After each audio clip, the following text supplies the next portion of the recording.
Look, an happy boy. I haven't seen him clean himself or do very much or anything since he's been in there. Changed his room round and he's been wandering and he's cleaning himself.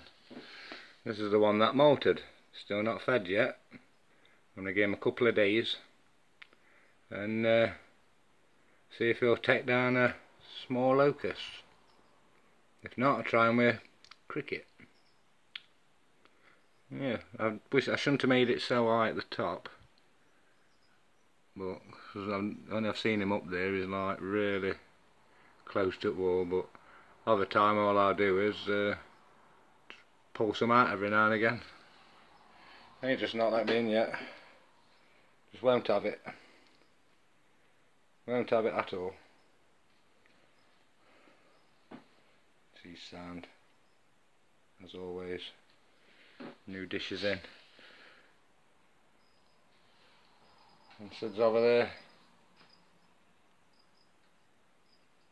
Let's get all this soil and stuff cleaned up before Cola gets back.